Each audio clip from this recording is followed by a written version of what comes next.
outfit check. Guys, nato ko sa kung maguwang kay magkuha ko sa isda. Makasabaw-sabaw na pagkog isda, guys. Tulahon. Salamat, Inday. Na ako isudan. So, okay na ni guys.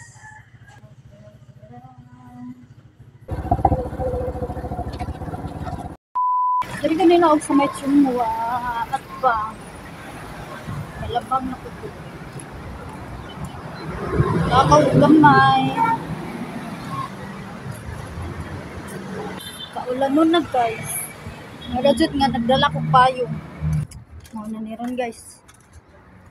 Ito naman din ang basket naman. Gamay rin ang tawo. Gikan dito, mulakaw pa ko gamay dito sa tumoy. Nga, masulod pa dyan gamay. Hala nga sa akong mata guys, kinapuling ko sakay ko og kuan kanang tricycle. Halang kaya akong mata.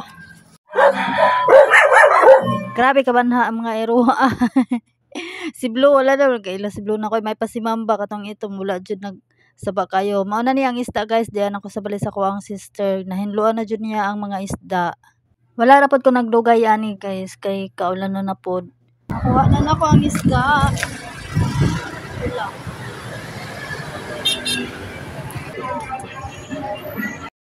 Yan ako sa boarding guys.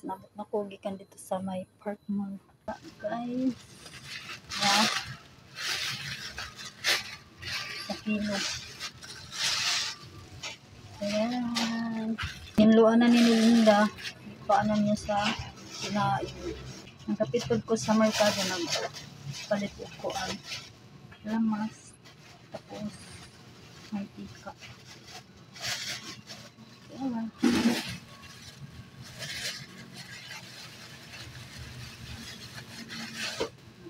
Magtuwa niya, magprito po ko. Mao ni ang isda nga kuha nila ni Kuya Alfred. Daghan kaayo. Sa kakilo ni siya. Si Inday magbayad ani. Salamat Inday. Hindi na ko ipangsudan. Hinloan na ni sa kuang maguwang. Tapos nakuha na niya sa kuan mga himbis. Thank you kayo maguwang. Labas pa kayo ng mga isda guys. Kuha nilang Kuya Alfred ba. Di ara guys, naluto na ako ang tinuwa. Mga unta ninyo kay init pa ang sabaw ba. Lami higop og kuan, init-init nga sabaw. Hinday, mga unta hinday. Wow. Unta.